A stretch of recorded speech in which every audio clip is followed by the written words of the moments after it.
සියලු දෙනාටම අපි ඌව පළාතේ සුබසාධක සංගමය විවිධ රජයේ තරඟ විභාගවලට ලියන පිරිස් වෙනුවෙන් නොමිලේ පවත්වන පාඨමාලාවේ තවත් දවසක් තමයි අද. අපි දන්නවා එළඹෙන 24 වෙනිදා ගුරු විභාගය පැවැත්වෙනවා. ඔබට සාමාන්‍ය දැනීම විෂයට අදාළව අද දවසේදී අදාළ කරුණු සාකච්ඡා කරන්න අපි බලාපොරොත්තු වෙනවා. අද ප්‍රශ්න 30ක් ඔබට ලබා දීලා තිබෙනවා. නිබන්ධනය ලැබිලා ඇති.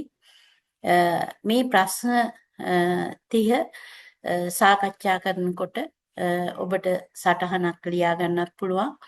හොඳින් ඇහුම්කන් දෙගෙන ඉඳලා පස්සේ රෙකෝඩින් එක අපි WhatsApp සමූහයට යොමු කරනවා. ඒකෙන් අහගන්නත් පුළුවන්. ශ්‍රී ලංකාවේ අධ්‍යාපන ශාස්ත්‍රයේ ආයතනික ව්‍යුහය පැහැදිලි කරන්න කියලා තියෙනවා. අපි දන්නවා 1989 13 වෙනි ආණ්ඩුක්‍රම ව්‍යවස්ථාව ස්ථාපිත වෙලා පළාත් සභා ක්‍රමයේ පිහිටවීමත් සමග පළාත් 9ට අධ්‍යාපන අමාත්‍යාංශ 9ක් ස්ථාපිත වුණා. රේඛීය අමාත්‍යාංශයේ යටතේ ජාතික පාසල් ක්‍රියාත්මක වෙනවා. පළාත් යටතේ පළාත් පාසල් ක්‍රියාත්මක වෙනවා. පළාත් සභාවක් ගත්තාම පළාත් අධ්‍යාපන අමාත්‍යාංශයේ තියෙනවා. ඒ වගේම ඒ අධ්‍යාපන අමාත්‍යාංශයේ යටතේ පළාත් අධ්‍යාපන දෙපාර්තමේන්තුවක් තියෙනවා. පළාත් අධ්‍යාපන දෙපාර්තමේන්තුව යටතේ කලාප කාර්යාල සහ කොට්ටාස කාර්යාල තියෙනවා. අපි රේඛීය අමාත්‍යාංශය ගත්තොත් රේඛීය අමාත්‍යාංශය පළාත් එක්ක ඒකාබද්ධව කටයුතු කරනවා. අර කියපු කලාප කාර්යාලම තමයි අධ්‍යාපන අමාත්‍යාංශ කටයුතු කරන්නේ ජාතික පාසල් කටයුතු කරන්නේ පළාත් අධ්‍යාපන අධ්‍යක්ෂකවරු 9 දෙනා හරහා සහ කලාප හරහා. මේක තමයි ව්‍යුහය. ලංකාවේ පාසල් 10371ක් පමණ තියෙනවා. එකකින් ජාතික පාසල් 400කට ආසන්න ප්‍රමාණයක්. අනික් පාසල් තියෙන්නේ පළාත් සභා යටතේ පළාත් පාසල් විදිහට. එතකොට මේ පාසල් ප්‍රාථමික කනිෂ්ඨ විද්‍යාල විදිහට උසස් පෙළ දක්වා තියෙන පාසල් තියෙනවා. ඊට පස්සේ විද්‍යා විෂය ධාරා තියෙන කලා විෂය ධාරා පමණක් තියෙන පාසල් විදිහට වර්ගීකරණය කරලා තියෙනවා. එතකොට මේ ශ්‍රී ලංකාවේ අධ්‍යාපන ශාස්ත්‍රයේ ආයතනික ව්‍යුහය ගත්තාම දූරාවලිය අනුව ඉහළින්ම තියෙන්නේ රේඛීය අධ්‍යාපන අමාත්‍යාංශය. හැබැයි ඍජුවම පළාත් සභාවල අධ්‍යාපන අමාත්‍යාංශ එක්ක අර දූරාවලියක නියෝග දෙන ආකාරයට නෙවෙයි ඒකාබද්ධව අවබෝධයෙන් කටයුතු කරනවා. මොකද පළාත් සභාවල ගරු ආණ්ඩුකාරවරුන්ට බලතල තියෙනවා තමන්ගේ පළාත තුල මේ ක්‍රියාත්මක වෙන්න. හැබැයි එහෙම වුණත් සදාචාරාත්මකව සහ එකඟතා තුල රේඛීය අමාත්‍යාංශයෙන් ගන්න ප්‍රතිපත්ති තීරණ තමයි අනුගත කරගෙන පළාත් සභාවල ක්‍රියාත්මක වෙන්නේ. අපි පරිපාලන සේවය කියන්නේ මොකක්ද කියලා අහන්න. දැන් අධ්‍යාපන ලංකාවේ තියෙනවා දීප ව්‍යාප්ත සේවාවන් 13ක්. මේ දීප ව්‍යාප්ත සේවාවන් 13න් එක් සේවාවක් තමයි අධ්‍යාපන පරිපාලන සේවය කියන්නේ. මේක දීප ව්‍යාප්ත සේවාවක්. දීප ව්‍යාප්ත සේවාවක් කියන්නේ මධ්‍යම රජයේ ඉඳත් පුළුවන්, පළාත් සභාවල ඉඳත් පුළුවන්. ඒක සේවයට බලපෑමක් වෙන්නේ නැහැ. අඛණ්ඩ සේවයක් විදිහට සලකනවා දීප ව්‍යාප්ත සේවාවක වැඩ කරනවා. අධ්‍යාපන පරිපාලන සේවයට ආකාර කීපයකින් එන්න පුළුවන්. විවෘත තරඟ විභාගයෙන් එන්න පුළුවන්. උපාධිය සමත් වෙලා ඒ විෂයට අදාළව අධ්‍යාපන පරිපාලන සේවයට එන්න පුළුවන්. අපි හිතමුකෝ විද්‍යා විෂය හැදෑරුවා කියලා විද්‍යා විෂය ධාරාව ඇතුලේ අධ්‍යාපන පරිපාලන සේවයට පැමිණීමේ හැකියාව තියෙනවා. ඊට අමතරව සීමිත තරඟ විභාගයෙන්ුත් එනවා. සීමිත තරඟ විභාගයෙන් ඉන්නේ ගුරුවරුන්. ඒ කියන්නේ දැනට රාජ්‍ය සේවයේ ඉන්න ගුරුවරුන්ට සීමිත තරඟ විභාගයට එන්න පුළුවන්. අධ්‍යාපන පරිපාලන සේවයේ පළමුවෙන්ම විදුහල්පතිවරු ජාතික පාසල්වල විදුහල්පතිවරු විදිහට පත් කරනවා. එහෙම නැත්නම් සහකාර අධ්‍යක්ෂකවරු, සහකාර කොමසාරිස්වරු, සහකාර ලේකම්වරු විදිහට තනතුරු දරනවා. ඊට පස්සේ අධ්‍යක්ෂක තනතුරු වලට කොමසාරිස් තනතුරු වලට එනවා. අතිරේක ලේකම් දක්වා යනවා. ඒකට අධ්‍යාපන ශාස්ත්‍රයේ අමාත්‍යාංශ ලේකම්වරයෙක් වීමේ හැකියාව තියෙනවා. අමාත්‍යාංශ ලේකම් කෙනෙක් දක්වා පැමිණීමට ඕනේ අමාත්‍යාංශයක නෙමෙයි සාමාන්‍යයෙන් අධ්‍යාපන අමාත්‍යාංශය වගේ එහෙම පත් කරපු රාජ්‍ය අමාත්‍යාංශ ලේකම්වරු පත් කරපු අවස්ථා තියෙනවා. එතකොට අධ්‍යාපන පරිපාලන සේවයට පැමිණෙන්න විවෘත තරඟ විභාගයෙන් එනවා නම් අනිවාර්යයෙන්ම උපාධියක් අවශ්‍ය වෙනවා. දැන් ඔබ ගුරු සේවයට එන්න සංවර්ධන නිලධාරීන් විභාගෙ ලියනවා. ඒක ප්‍රතිපත්තිමය තීරණයක් වශයෙන් ගත් එකක් නැත්නම් සාමාන්‍ය පරිපාලනයේ තියෙන ක්‍රමයක් නෙවෙයි. තුන්වෙනි ප්‍රශ්නේ පාසලක ශුද්‍ර පරිසරය සහ මහා පරිසරය කියන්නේ මොකක්ද? ඒ කියන්නේ micro environment and macro environment කියන එක. අපි ශුද්‍ර පරිසරය කියන්නේ පාසලක් තුල. ඒ කියන්නේ විදුහල්පති ඉන්නවා, ගුරුවරු ඉන්නවා, අනධ්‍යන කාර්ය මණ්ඩලයේ ඉන්නවා, ශිෂ්‍යයෝ ඉන්නවා. එතකොට මේක අපි කියනවා ශුද්‍ර පරිසරයක් කියලා. ඊට අමතරව පාසල් තුරම ආදි ශිෂ්‍ය සංගම් තියෙනවා, සංවර්ධන සමිති තියෙනවා, මේ වගේ දේවල්. දෙමව්පියන් සලකන්නේ ශුද්‍ර පරිසරය තුල ඉන්න අය විදියට. දැන් මහා පරිසරය කියන්නේ මොකද්ද? ශුද්‍ර පරිසරය කියන්නේ පාසල තුල නම් මහා පරිසරය කියන්නේ පාසලෙන් බැහැරව. පාසලෙන් බැහැරව ගන්නේ වෙනත් රාජ්‍ය ආයතන, පොලිසිය වෙන්න පුළුවන්, ත්‍රිවිධ හමුදා වෙන්න පුළුවන්, මාධ්‍ය ආයතන වෙන්න පුළුවන්, ආගමික සිද්ධාස්ථාන වෙන්න පුළුවන්, වෙනත් අධ්‍යාපන ආයතන වෙන්න පුළුවන්, ඊගාවට ප්‍රජාව වෙන්න පුළුවන්, වෙනද ප්‍රජාව වෙන්න පුළුවන්. මේ වාගේ පරිසරවේදීන් වෙන්න පුළුවන්, පර්යේෂකීන් වෙන්න පුළුවන්. ඒ වගේම සුබපතන්නන් වෙන්න පුළුවන්, අනුග්‍රහය දක්වන අය වෙන්න පුළුවන්. බාහිර පරිසරයේ මහා පරිසරයේ විදිහට මේවා හඳුනන රාජ්‍ය නොවන සංවිධාන වෙන්න පුළුවන්, ප්‍රජා සංවිධාන වෙන්න පුළුවන්. මේ වගේ මහා පරිසරයේ තුල පාසලකට විශාල පරාසයක විහිදෙන මහා පරිසරයක් තියෙනවා. එතකොට මේ ශුද්ධ පරිසරයේ සහ මහා පරිසරයේ පාසලක සංවර්ධනයේට මනාව යොදා ගන්න ගලප ගන්න හැකියාව තියෙන්න ඕනේ පාසල් පද්ධතිය තුල. හතරවෙනි ප්‍රශ්නය පාසල් සංවර්ධනයේදී ප්‍රාග්ධන වියදම් හා පුනරාවර්තන වියදම් කියන්නේ මොනවද? ඇත්තටම ප්‍රාග්ධන වියදම් කියන්නේ යම්කිසි වත්කමක් අත්පත් කරගන්න දරන වියදම. ඒ කියන්නේ ගොඩනැගිලි වෙන්න පුළුවන්, ඉඩම් වෙන්න පුළුවන්, ඊගාවට යන්ත්‍ර සූත්‍ර මිලදී ගැනීම වෙන්න පුළුවන්, මොනවා හරි උපකරණ මිලදී ගැනීම.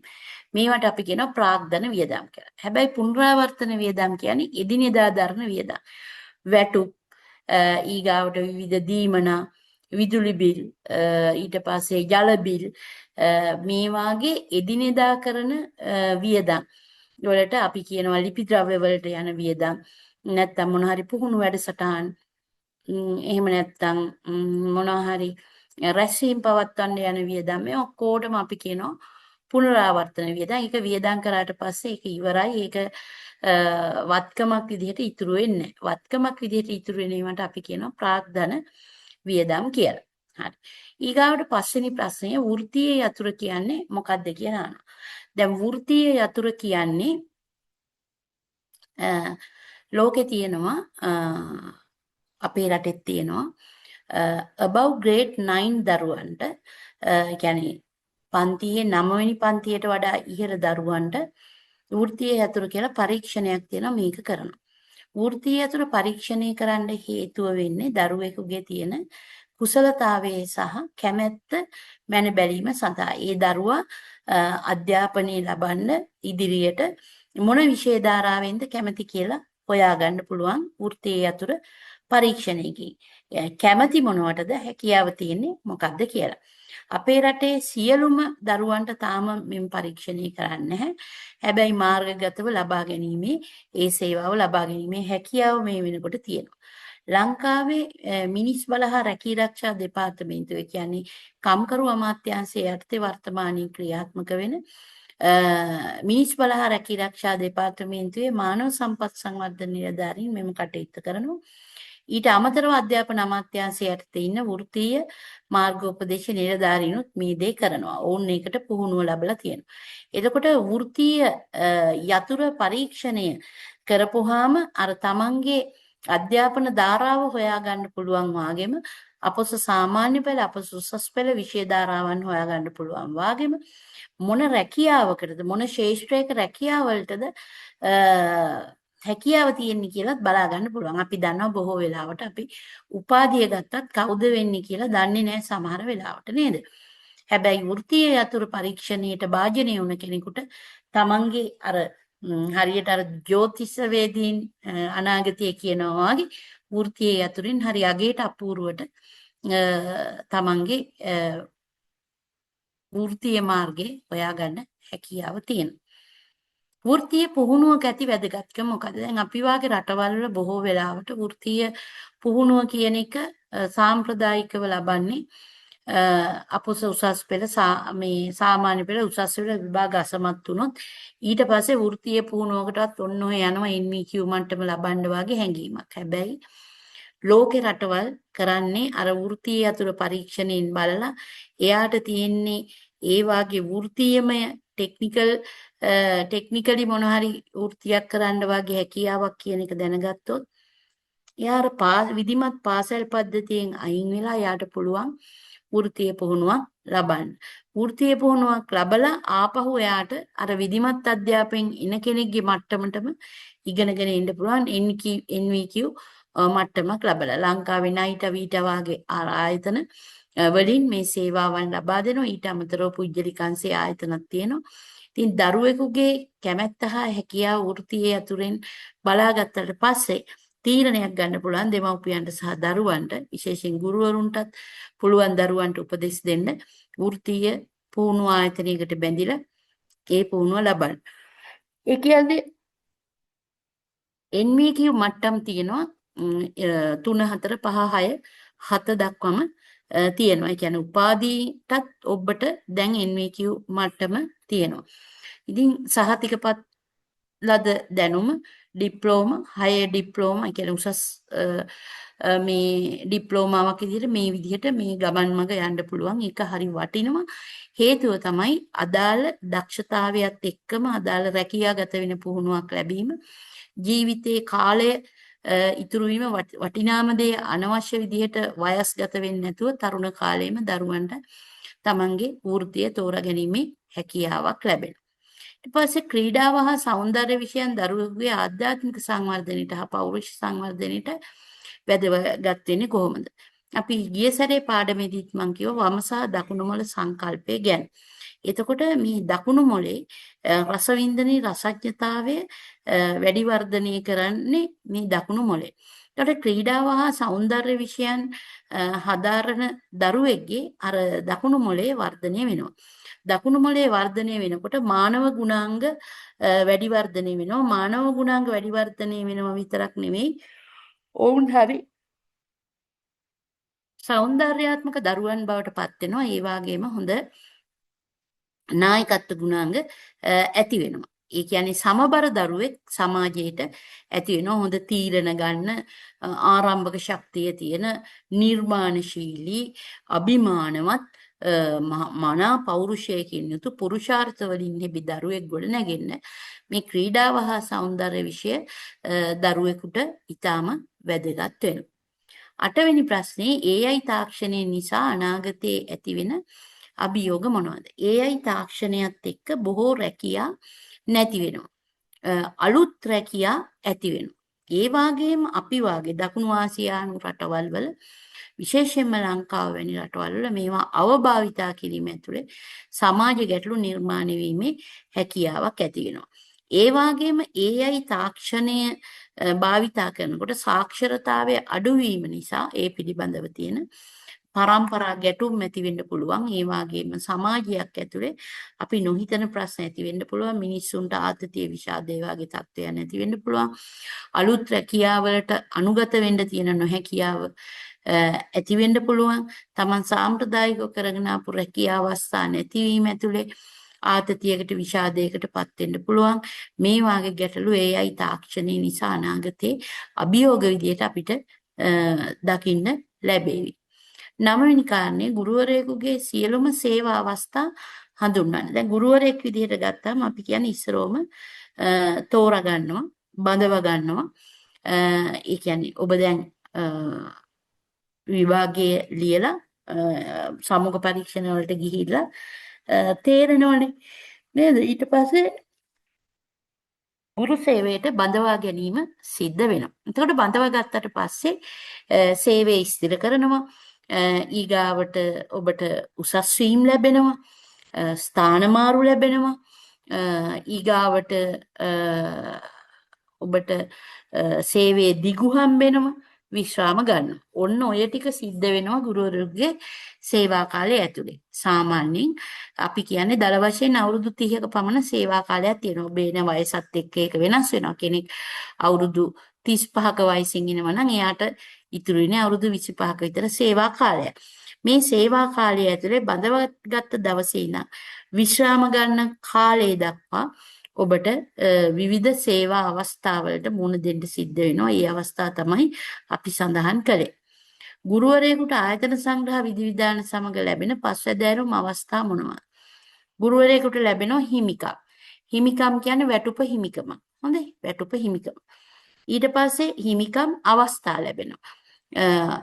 මේ ඒ කියන්නේ හිමිකම් ලැබෙනවා, අයිතිවාසිකම් ලැබෙනවා. දෙක අයිතිවාසිකම්. අයිතිවාසිකම් කියන්නේ ඔබට දේශපාලන අයිතිවාසිකම් තියෙනවා, මත ප්‍රකාශ කිරීමේ අයිතිවාසිකම් තියෙනවා.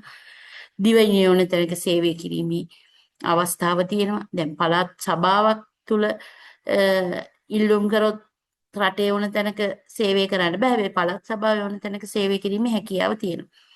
අයිතිවාසිකම්. ඊගාවට වරප්‍රසාද. දැන් ආයතන සංග්‍රහය 12 පරිච්ඡේදයේ උඩම තියෙනවා නිවාඩු යනු අයිතිවාසිකම් නෝ වරප්‍රසාදය කියලා. වරප්‍රසාද කියන්නේ දුන්නොත් ගන්න දේවල්ට නිවාඩු වගේ දේවල්. ඔබ ගුරුවරයෙක් වශයෙන් ආවට පස්සේ ඔබට නිවාඩු වරප්‍රසාදේ ලැබෙනවා. එතකොට හිමිකම් තියෙනවා, අයිතිවාසිකම් තියෙනවා, වරප්‍රසාද තියෙනවා. ඊට අනුග්‍රහ තියෙනවා. ණය ලබා දෙනවා, රේල්වේ වොරන්ට් දෙනවා. මේ වගේ අනුග්‍රහ තියෙනවා. එහෙම නැත්නම් නිවාඩු නිකේතන තියෙනවා, පොඩි මුදලකට නිවාඩුවක් ගත කරලා යන්න පුළුවන්. නිවාඩු නිකේතන බුක් කරගන්න පුළුවන්. ඊට පස්සේ ප්‍රතිලාභය. ප්‍රතිලාභය කියන්නේ රාජ්‍ය සේවකයෙක් කියන එකම ප්‍රතිලාභයක්නේ නේද? ඒකනේ රාජ්‍ය සේවයට එන්න දඟලන්නේ. එතකොට මෙන්න මේ හිමිකම්, අයිතිවාසිකම්, වරප්‍රසාද, අනුග්‍රහ, ප්‍රතිලාභ කියන පස්වැදෑරුම් දෙයක් අපිට ලැබෙනවා. ඒ ආයතන සංග්‍රහය එක පැහැදිලිවම සඳහන් වෙලා තියෙනවා. ඊගාවට ගුරුවරයෙක් පරිපාලනය වෙන නීති රෙගුලාසි මොනවද? රාජ්‍ය සේවා කොමිෂන් සභා නීති රෙගුලාසි තියෙනවා. ඊට පස්සේ ආයතන සංග්‍රහය තියෙනවා, මුදල් රෙගුලාසි තියෙනවා. ඊට පස්සේ අධ්‍යාපන අමාත්‍යාංශයෙන් විටින් විට නිකුත් කරන චක්‍රලේඛ විධිවිධාන තියෙනවා. ජනාධිපති ලේකම් කාර්යාලයෙන්, අගමැති ලේකම් කාර්යාලයෙන් නිකුත් කරන, මුදල් අමාත්‍යාංශයෙන් නිකුත් කරන චක්‍රලේඛ වලට අපි බැඳෙනවා. ඊට පස්සේ විවිධ අනපනත් ප්‍රඥප්ති වලට අපි බැඳෙනවා. ඊට අමතරව සමහර ලාවට ආයතනික වශයෙන් ස්ථාවර නියෝග, අභ්‍යන්තර චක්‍රලේඛ නිකුත් කරන්න පුළුවන්. එතකොට මේ හැම දෙයකින්ම අපි ගුරුවරයෙක් මේ නීති රෙගුලාසි එක බැඳෙනවා. ඊට අමතරව මාර්ගෝපදේශ තියෙනවා. ගුරුවරුන් සඳහාම වෙන කාර්යපටිපාටික රීති තියෙනවා.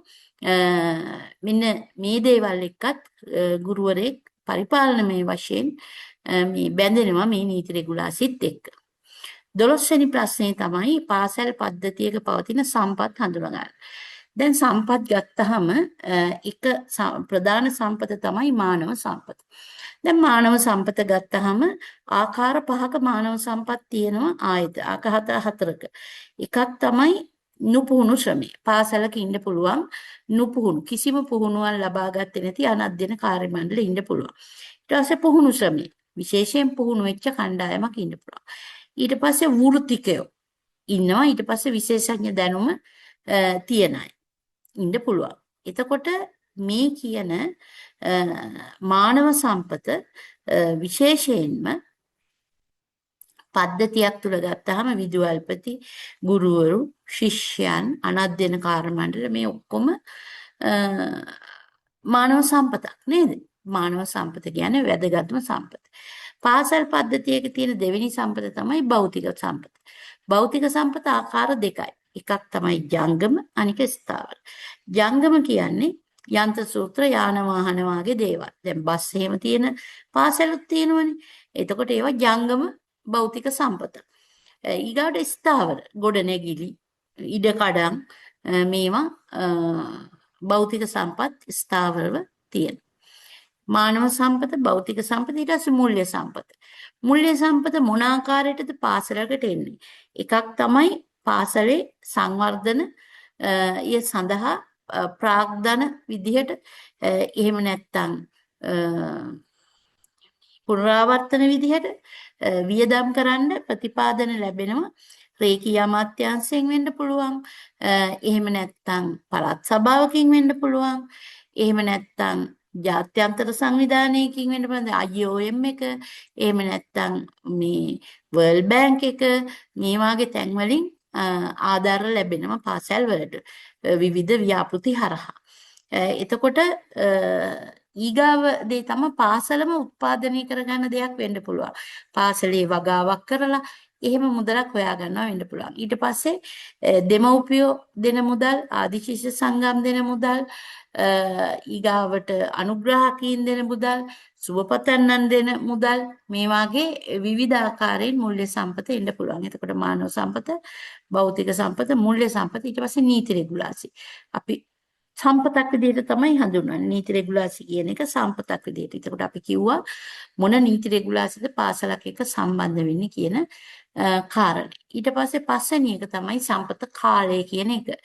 මොකද මේ දරුවන්ගේ ජීවිතත් එක්ක අපි වැඩ කරන්නේ. එතකොට පාසල් පද්ධතියක මේ කාලය කියන එක ඊටාම වැදගත් වෙනවා. එතකොට මානව සම්පත, භෞතික සම්පත, මූල්‍ය සම්පත, නීති රෙගුලාසි, කාලය කියන සම්පත් තමයි අපිට පාසල් පද්ධතියක හම්බ වෙන්නේ. ඊට පාසලක සිදුවන sannivedana ක්‍රියාවලිය පැහැදිලි කරන්න.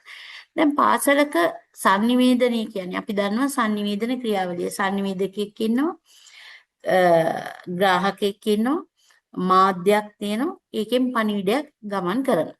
දැන් මේකෙදි විදුහල්පතිගෙන් ගුරුවරුන්ට, ගුරුවරුන්ගෙන් විදුහල්පතිවරුන්ට, විදුහල්පතිගෙන් ශිෂ්‍යයන්ට, ශිෂ්‍යයන්ගෙන් විදුහල්පතිවරුන්ට, ගුරුවරුන්ගෙන් ශිෂ්‍යයන්ට, ශිෂ්‍යයන්ගෙන් ගුරුවරුන්ට, අනධ්‍යයන කාර්ය මණ්ඩලයෙන් විදුහල්පතිතුමාට හෝ ගුරුවරුන්ට, ගුරුවරු හෝ විදුහල්පතිතුමාගෙන් අනධ්‍යයන කාර්ය මණ්ඩලයට මේ වාගේ sannivedanaya වෙන ආකාර රාශියක් තියෙනවා. එතකොට මේ sannivedana ක්‍රියාවලිය ගත්තාම ආකාර කීපයක් තියෙනවා. පාසල් පද්ධතියක ගත්තාම අපි කියනවා විධිමත් sannivedanaya සහ අවිධිමත් sannivedanaya කියලා. එතකොට මේ විධිමත් sannivedanaya සහ අවිධිමත් sannivedanaya අපි විධිමත් sannivedanaya ගත්තොත් එහෙම ලිඛිත සහ අලිඛිත කියලා දෙකක් තියෙනවා. දැන් ලිඛිත කියන්නේ පාසලක් ඇතුලේ ලිපි වෙන්න පුළුවන්, පුවත්පත් වෙන්න පුළුවන්, මැගසින් එකක් වෙන්න පුළුවන්, චක්‍රලේඛයක් වෙන්න පුළුවන්, පෝස්ටර් එකක් වෙන්න පුළුවන්, බැනර් එකක් වෙන්න පුළුවන්, පොඩා පොත් පිංචක් වෙන්න පුළුවන්. විධිමත් ලිඛිත ආකාරයේ, විධිමත් අලිඛිත ආකාරයේ එනවුස්මන්ට් එකක් වෙන්න පුළුවන් නේද? නිවේදනයක් වෙන්න පුළුවන්, දේශනයක් වෙන්න පුළුවන්, වැඩමුළුවක් වෙන්න පුළුවන්, සාමන්ත්‍රණයක් වෙන්න පුළුවන්, සමුඛ පරීක්ෂණයක් වෙන්න පුළුවන්. මේ තමයි විධිමත් අලිඛිත. දැන් තියෙනවා අවිධිමත් ලිඛිත සහ අලිඛිත. දැන් අවිධිමත් ලිඛිත කියන්නේ පෙත් සංගහන කලාව තියෙනවා නේද? නිර්නාමික ලිපි මේ වගේ ඒවා කියනවා අපි අවිධිමත් ලිඛිත sannivedana. විධිමත් වාගේම අවිධිමත් අලිඛිත sannivedanaයකුත් තියෙනවා. ලිඛිත නැතුව අවිධිමත් අලිඛිත sannivedana මොනවද? සම්ප්‍රප්පලාප, කේලම් කියනවා නේ. මේ වගේ දේවල්. එතකොට අපි පාසලක සිදුවෙන විධිමත් සංවර්ධනාත්මක sannivedana කියන්නේ අර විධිමත් ලිඛිත සහ අලිඛිත sannivedana. ඒකට sannivedanaye සඳහා සිම්බල් පාවිච්චි කරන්න පුළුවන්. පාසල් පද්ධතියක නම් ගොඩාක් වෙලාවට අපි සිම්බල් දකිනවා. නාම පුවරු දකිනවා. උපදේශ පත්‍රිකා දකිනවා. මෙන්න මේ වගේ දේවල් පාසලක පාවිච්චි කරනවා. නැත්නම් ඩිජිටල් බෝඩ් දැන් මේ වෙනකොට සමහර පාසල්වල ඩිජිටල් බෝඩ් පාවිච්චි කරනවා. විවිධ ආකාරයෙන් යම්කිසි පණිවිඩයක් හෝ පණිවිඩ රාශියක් ග්‍රාහකයාට sannivedanaya වීම සඳහා මේ ක්‍රියාවලිය පාසලක් තුල භාවිතා කරනවා. ඊගාවට සියලුම දරුවන්ට අධ්‍යාපන පද්ධතිය තුළ සම අවස්ථා ලබා දීම අභියෝගයක් වෙලා තියෙන්නේ ඇයි? සම අවස්ථා ලබා දෙන්න අභියෝගයක් වෙලා තියෙන යටිතල පහසුකම් ප්‍රශ්න මාර්ග නෑ යන්න.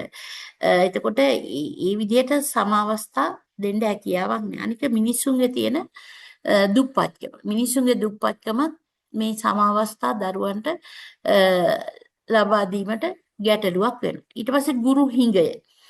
මේකත් ප්‍රශ්නයක්. ගුරු හිඟේ නිසා අපිට ඒ අදාළ තැන් වලට ගුරුවරු යොමු කිරීමේ ගැටලු මතුවලා තියෙනවා. ඊට පස්සේ සම අවස්ථා නැති වෙනවා ආබාධිත දරුවෝ වගේ ඉන්නවා. ඒවට අවශ්‍ය විශේෂ පුහුණුවීම් නොමැතිකම වෙන්න පුළුවන්. මිනිස්සුන්ගේ නොදැනුවත්කම වෙන්න පුළුවන්. මේ සමාජ අසාධාරණයට දරුවන් ලක්වන්නේ ඔවුන්ගේ පාලනයෙන් බැහැර හේතු නිසා බොහෝ වෙලාවට. ඒක නිසා අපි පාසල් පද්ධතියක වැඩ කරනකොට මෙන්න මේ කියන කාරණා ගැන හොඳ අවධානයකින් ඉන්න ඕනේ. එතකොට තමයි අර හැමෝටම සම අවස්ථාවක් ලබා දෙන්න පාසල් පද්ධතිය තුළ අපිට හැකියාව ලැබෙන්නේ.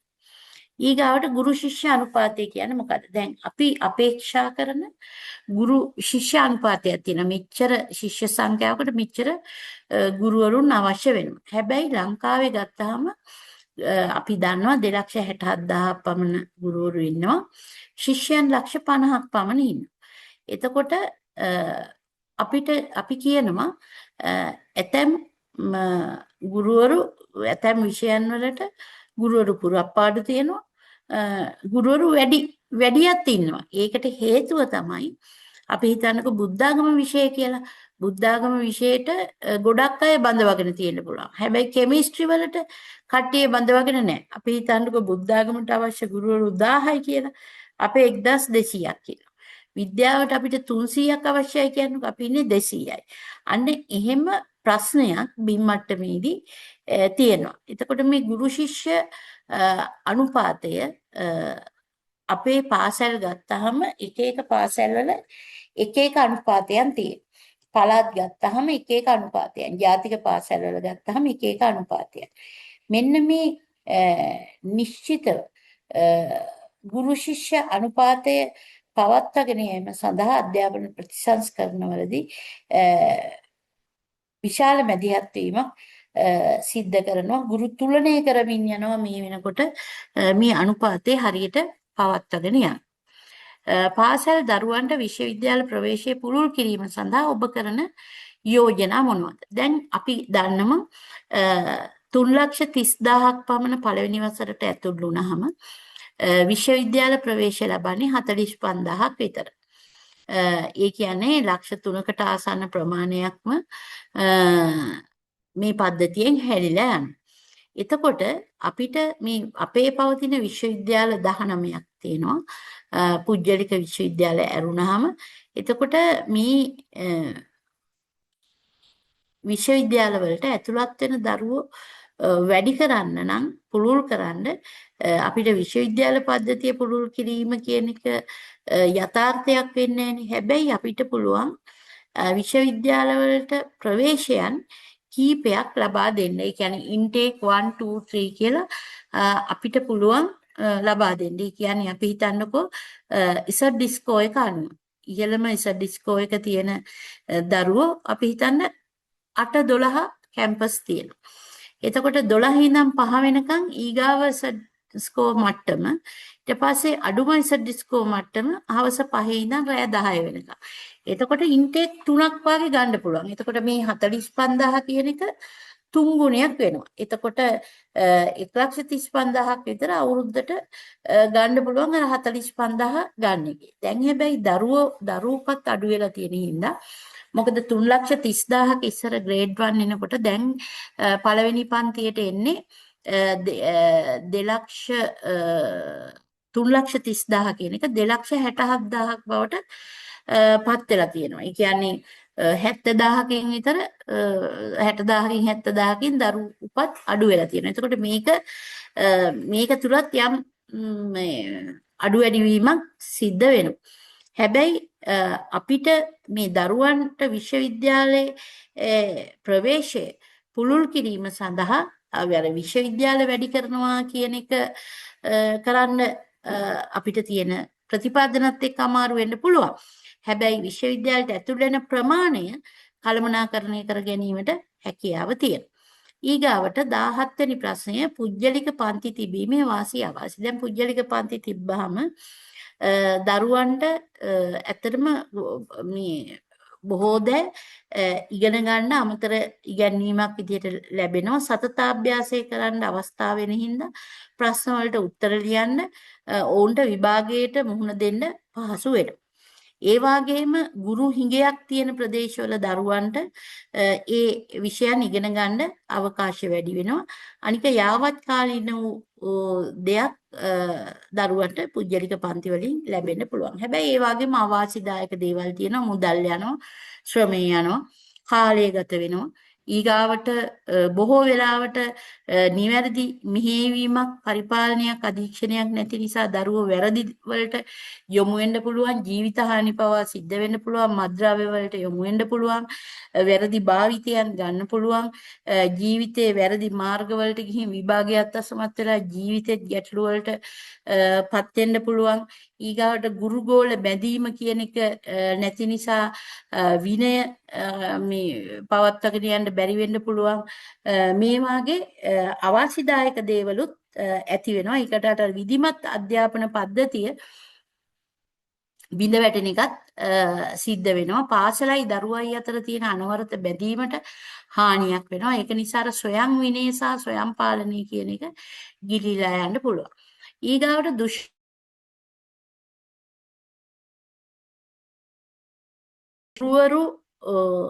දුෂ්කර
හරි මට දාන්නකෝ මේ විස්තර.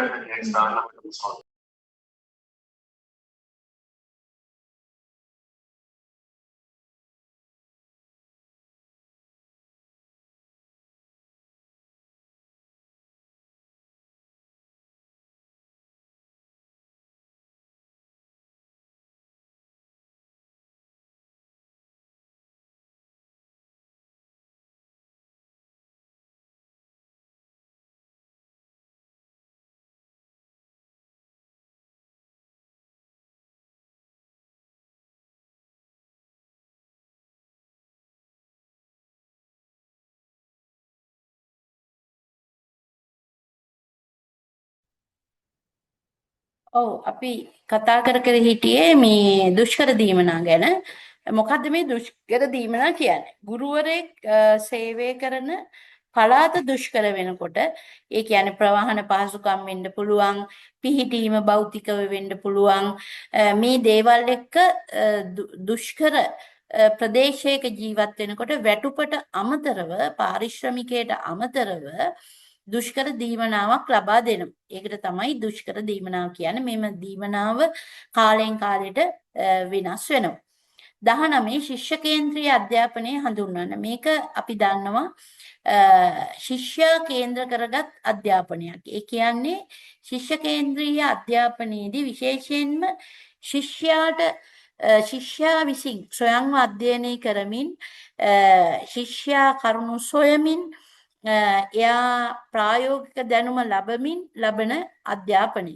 ඒ කියන්නේ අර පන්ති කාමරයේදී ගුරුවරයා උගන්වනවා දරුවා අහගෙන ඉන්නවා. ඒ ක්‍රමයට එහා ගිහින් ශිෂ්‍ය කේන්ද්‍රීය අධ්‍යාපනයේදී සිද්ධ වෙන්නේ දරුවාගේ සහභාගීත්වයත් එක්ක කොච්චර සම්බන්ධ වෙනවද කියන කාරණේ දරුවා වැඩිපුරම ඒ සඳහා යෙදවෙමින් ස්වයං අධ්‍යයනයක යෙදමින් අර පර්යේෂණාත්මකව කරුණු උකහා ගනිමින් කරන අධ්‍යාපනය. මේක ලෝකෙත් පිළිඅරන් තියෙනවා. අද වෙනකොට අපි මේකෙන් යම් දුරස් වීමක් තියෙනවා. නමුත් ශිෂ්‍ය කේන්ද්‍රීය අධ්‍යාපනයේ ලෝකේ පිළිගත් අධ්‍යාපන ක්‍රම දැන් අපි මිශ්‍ර ක්‍රමයක් එක තමයි අපේ අධ්‍යාපන ක්‍රමය යන්නේ. 20 වෙනි ප්‍රශ්නේ ජපානයේ අධ්‍යාපන ප්‍රතිපත්ති හඳුන්වන්න. ජපානයේ හැම වෙලේම බලන්නේ දරුවා සතුටෙන් තැබීම සහ නිදහසේ තැබීම කියන එක. එතකොට අර හොඳම පාසල ළඟම පාසල හොඳම පාසල වගේ දරුවෝ හැම කෙනෙක්ම පාසලට ඇවිදගෙන යන දුරක පාසලකට තමයි හැම දරුවෙක්ම මේ රටේ යා යුත්තේ. එතකොට හෝම්වර්ක් වගේ දේවල් දරුවට අර පීඩනයක් එල්ල වෙන දේවල් කරන්නේ නැහැ. විශේෂයෙන් විෂය සමගාමී සහ විෂය බාහිර කරුණු වලට තියෙන බර තැබීම වැඩි වෙනවා. පන්ති කාමරයක දරුවෝ ප්‍රමාණය ගත්තාම ඒක ප්‍රතිපත්තිමය කාරණයක්. දැන් අපේ පාසල් ගත්තාම ළමයි 30 ගානක ඉඳන් 50 දක්වා වගේ සමහර ජනප්‍රිය පාසල්වල ඉන්නවා. දැන් ජපානයේ ඒක කරන්න බෑ. දරුවාට බාධා වෙන කිසි දෙයක් කරන්නේ දරුවා ප්‍රමුඛ කරගෙන යන්නේ පළවෙනි තැන දරුවට දෙමින් තමයි ප්‍රතිපත්ති සැකසෙන්නේ.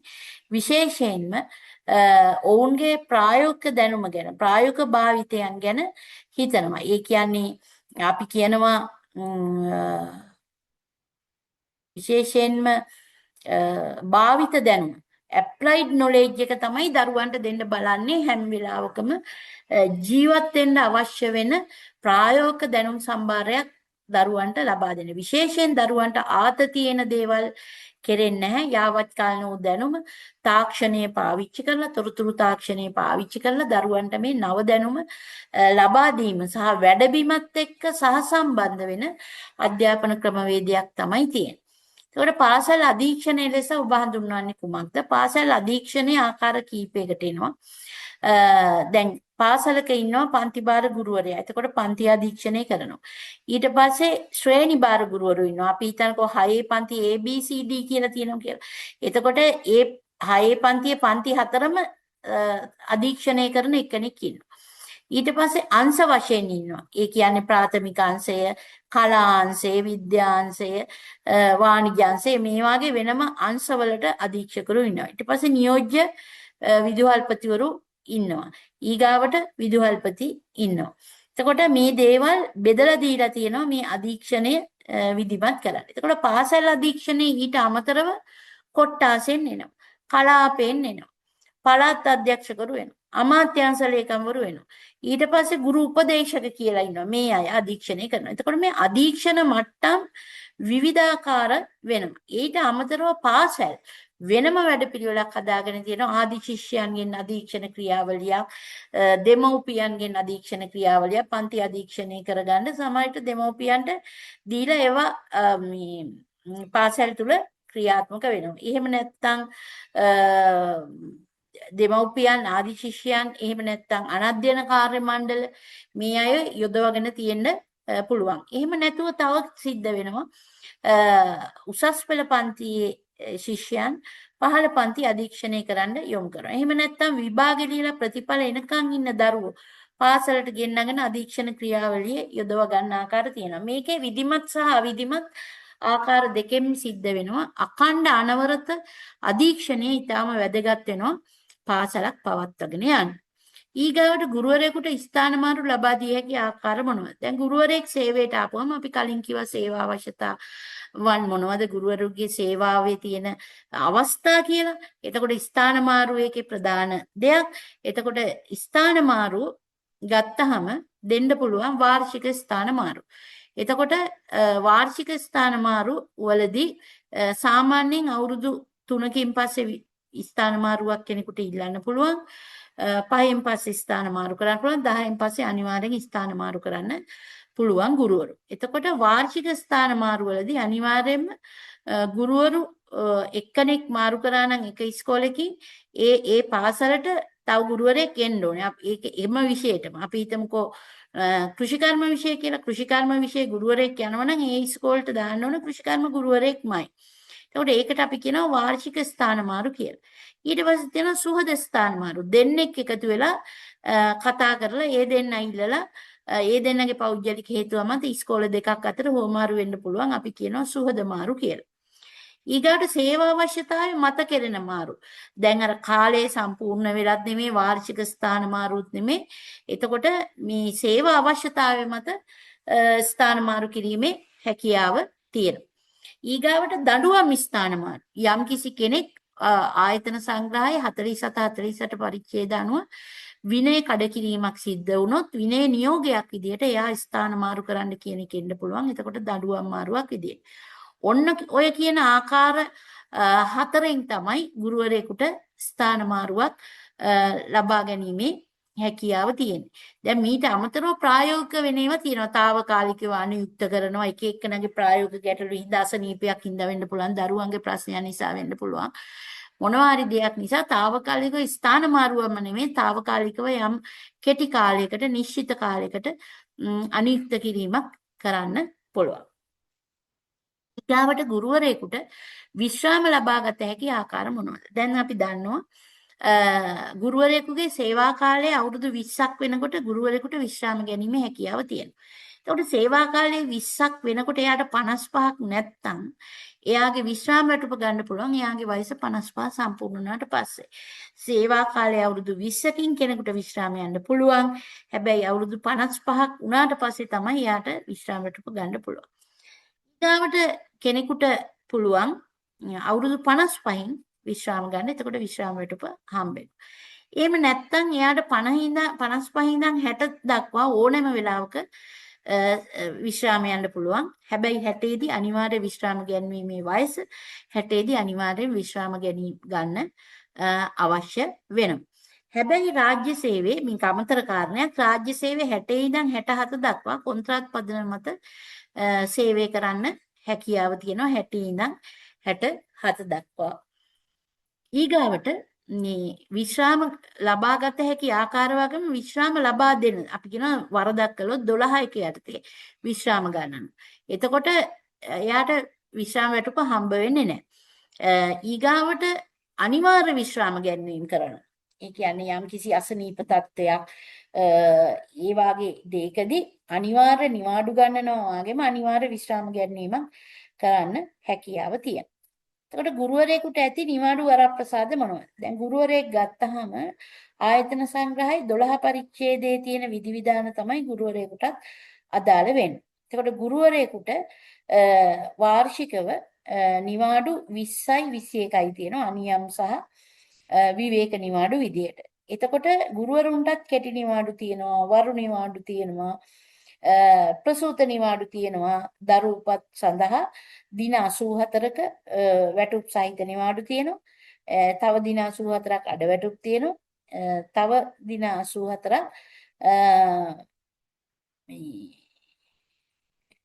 මේ මොනවාද වැටුප් රහිත නිවාඩු තියෙනවා. ඒ කියන්නේ සාමාන්‍යයෙන් අවුරුද්දක් විතර දරු ප්‍රසූතියක් සඳහා කෙනෙකුට ලබා ගන්න පුළුවන්.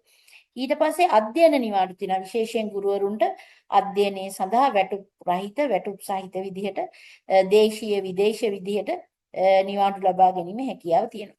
ආයතන සංග්‍රහයේ 12 පරිච්ඡේදයේ ඇත්තටම නිවාඩු වර්ග තියෙනවා 36ක් විතර.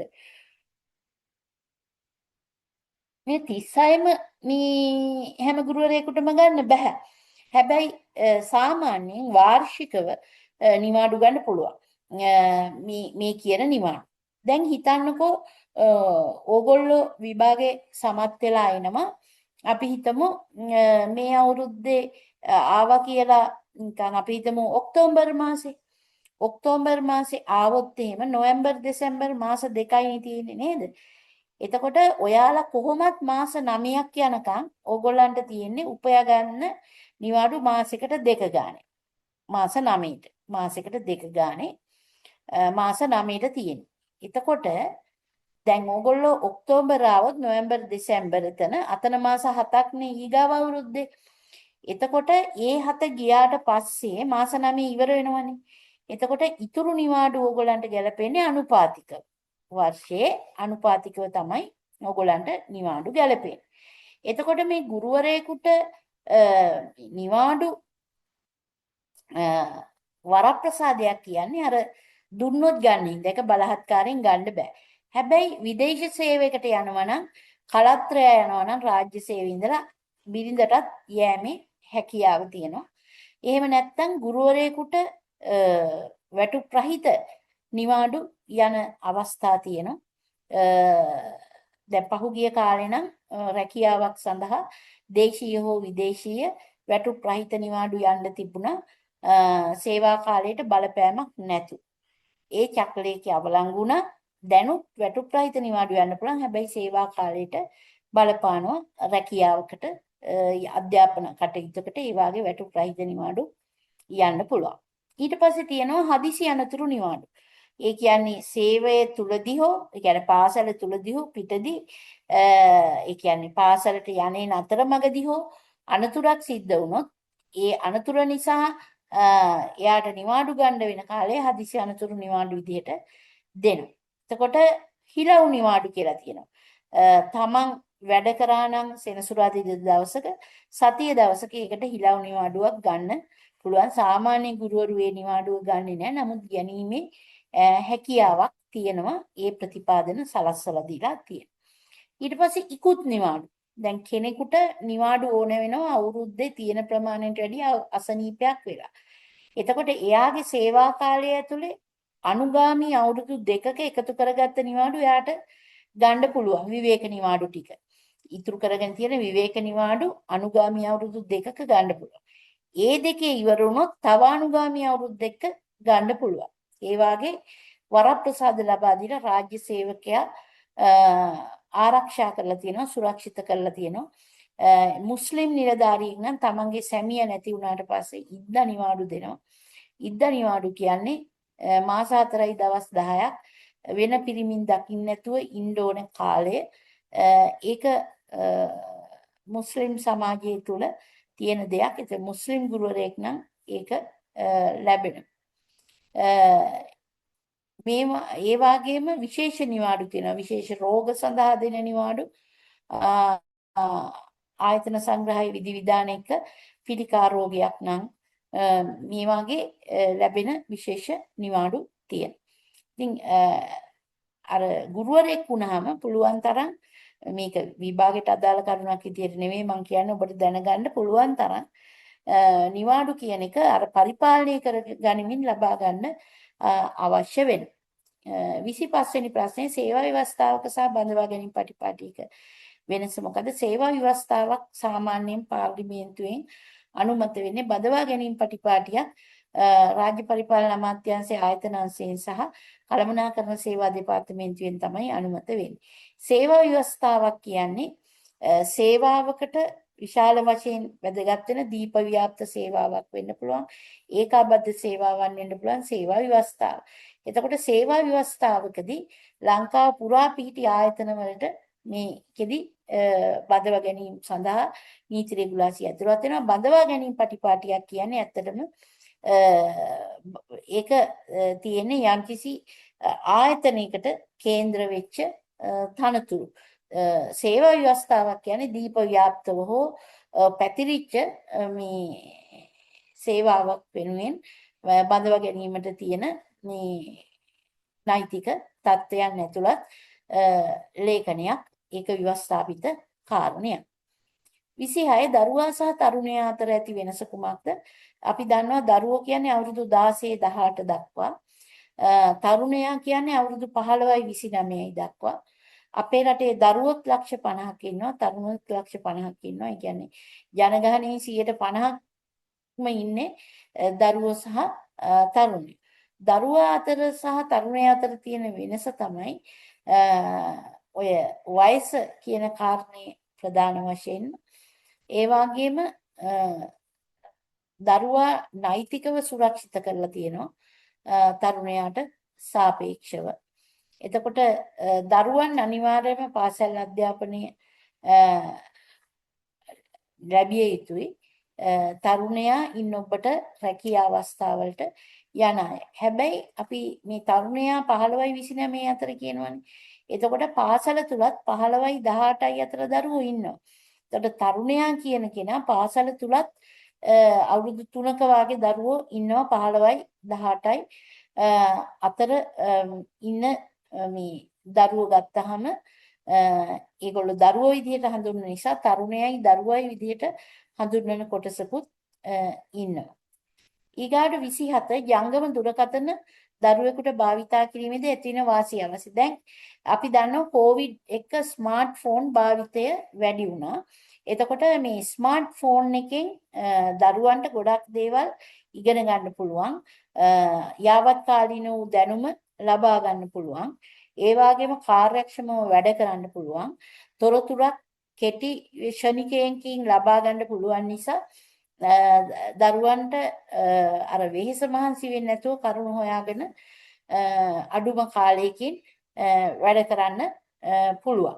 ඒ වගේම ජංගම දුරකථන දරුවෙකු භාවිතා කරනකොට දරුවන්ට විවිධ තොරතුරු ලබා ගන්න පුළුවන් තමන්ගේ අධ්‍යාපනය සම්බන්ධයෙන්. එහෙම නැත්නම් රැකියාව වෙළඳපොළ සම්බන්ධයෙන් දරුවන්ට ගොඩාක් යාවත් කාලනෝ දැනුම ලබා ගන්න පුළුවන්. අවාසි තමයි දරුවෝ වැරදි මාර්ගවලට යන්න පුළුවන්.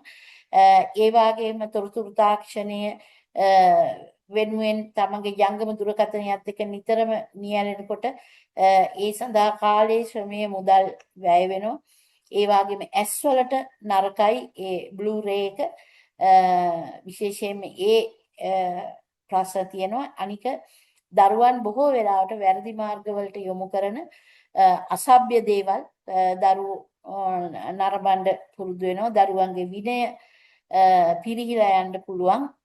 ඒ වගේම දරුවන්ට මානසික ආතතියක් විෂාදයක් පවා මේ හරහා එන්න පුළුවන්. මොකද ඒගොල්ලෝ මේ දේ දකින්න දේවල් එක තමන්ගේ පවතින තත්ත්වයයි දකින්න දේයි අතර තියෙන පරතරය පියව ගන්න බැරුව මානසික මේ ගැටලුකාරී තත්ත්වයකට එන්නත් පුළුවන්. ඊගාවට 28 වෙනි ප්‍රශ්නය පාසල් දරුවා සෞන්දර්යාත්මක විෂයන් හා සහසම්බන්ධ කිරීමේ ඇති වැදගත්කම කුමක්ද? ඇත්තටම සෞන්දර්ය විෂයත් එක්ක දරුවෝ ඉන්නකොට ඒ දරුවා හරි සෞන්දර්යාත්මක වෙනවා. අර ගහට කොළට ඇලට දොරට සතා සිව්පාවට ආදරය කරන කෙනෙක් සහ කම්පණේ තියෙන කෙනෙක් බවට පත් වෙනවා. එයා අතින් ගොඩාක් වෙලාවට වැරදි සිද්ධ වෙන්නේ නැහැ. අරගලකාරී වෙන්නේ නැහැ. ඊගාවට සෞන්දර්යාත්මක විෂය හදාරන කෙනෙක්ගේ විශේෂයෙන් සමබරතාවයක් අපි දකිනවා.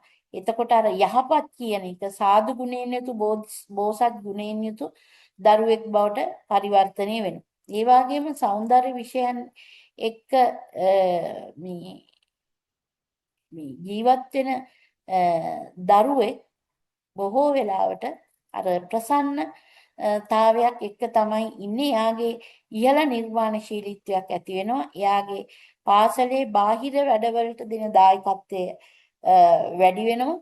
ඒ වගේ මේ ආදර්ශමත් කෙනෙක් බවට පත් වෙනවා. ශික්ෂාකාමී දරුවෙක් බවට පත් වෙනවා.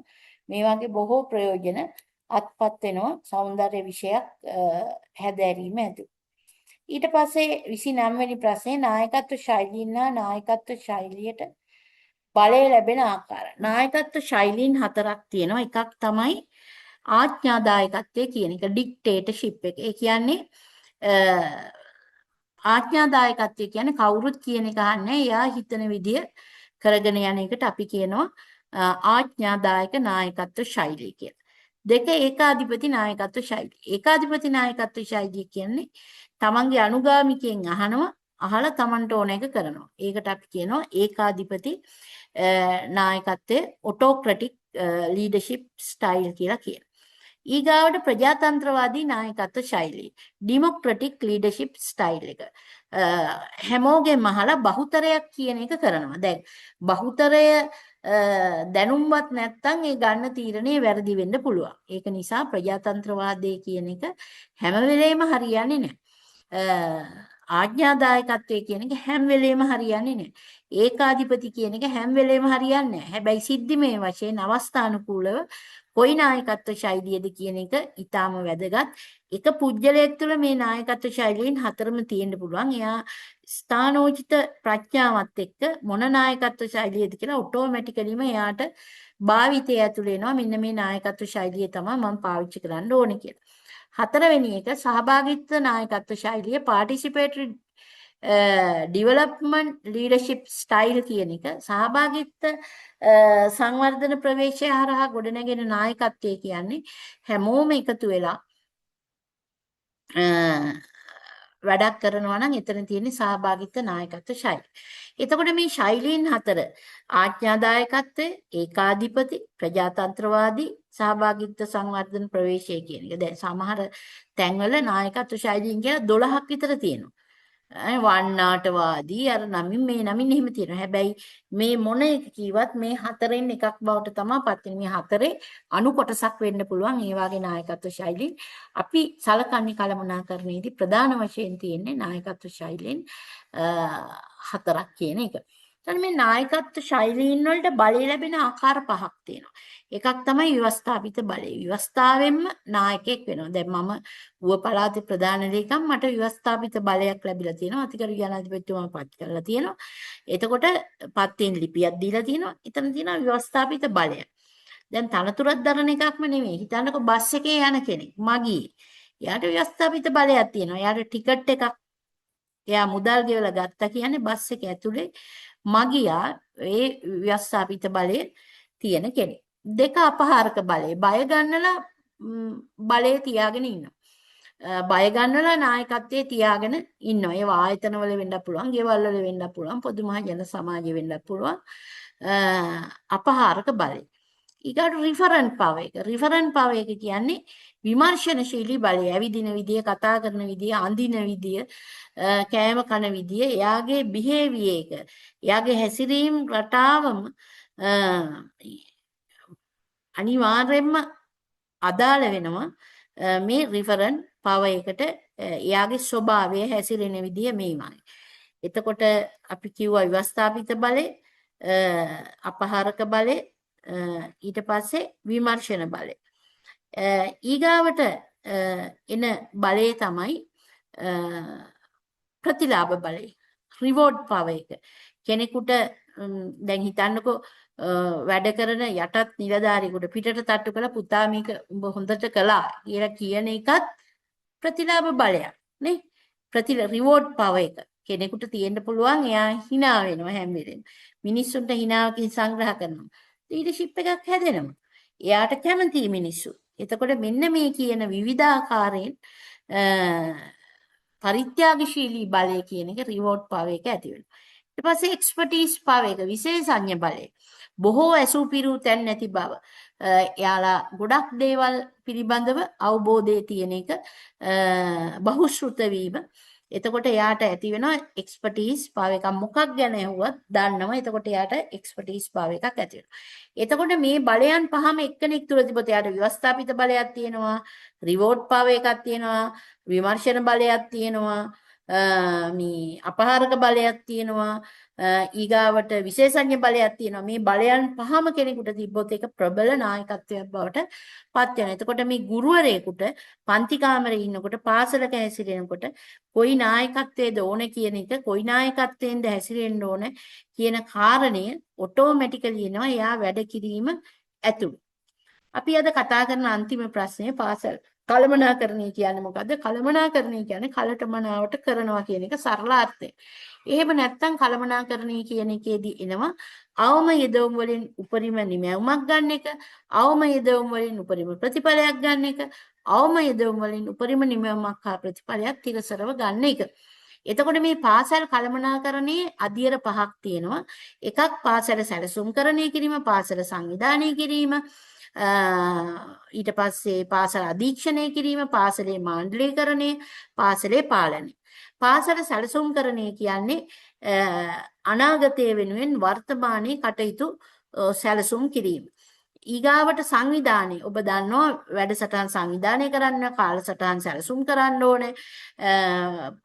සංවිධාන කටයුතු විශාල රාශියක් තියෙනවානේ පාසලක. නේද? එතකොට දෙන්නෙක් හෝ දෙන්නෙකුට වැඩි ප්‍රමාණයක් එකතු වෙලා මේ සංවිධානගත වෙලා කරන වැඩ. ඊගාවට අපි කියනවා සැලසුම් කරන්නේ සංවිධානයේ අධීක්ෂණය. අධීක්ෂණය කියන්නේ මොකක්ද කියලා අපි කලින් කතා කරා.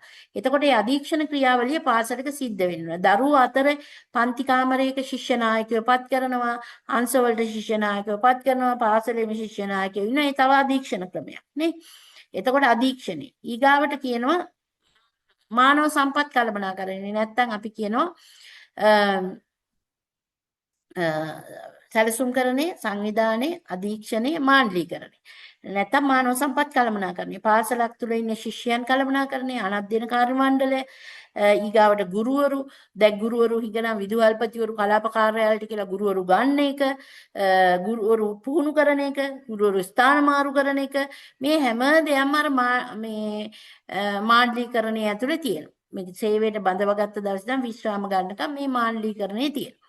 ඊගාට පාලනය. පාලනය කියපුවම පාලනයේ අධීර තුනක් තියෙනවා. පූර්ව පාලනය, සමගාමී පාලනය, පසුගාමී පාලනය. පූර්ව පාලනය කියන්නේ කාලසටහන් දෙනවා, ගුරුවරුන්ට කාලසටහන් දෙනවා, පාසල පටන් ගන්න මේ වෙලාවට, අවසාන වෙන්නේ මේ වෙලාවට, නීති රෙගුලාසි මේවා, විනයකාරී පටිපාටි මේවා කියලා කියනවා. මේවා පූර්ව පාලනය. සමගාමී පාලනය කියන්නේ පාසල පවත්වාගෙන යන අතරතුර පාලනය කරන එක. පන්ති කාමරවල ළමයි ඉන්නවද? ළමයි කොහෙද ඉන්නේ? ගුරුවරු පන්ති කාමරයට ගිහින් ඉන්නවද? මේ වාගේම සමගාමී පාලනය. පසුගාමී පාලනය කියන්නේ වැඩේ වුණාට පස්සේ විගණන විමසුම් කරනවා, විමර්ශන කරනවා, විනය පරීක්ෂණ කරනවා, මේ වාගේ දේවල්. එතකොට මේ පාසල් කළමනාකරණයේදී මේ අධ්‍යයන පහ සිද්ධ වෙනවා. කළමනාකරණයේදී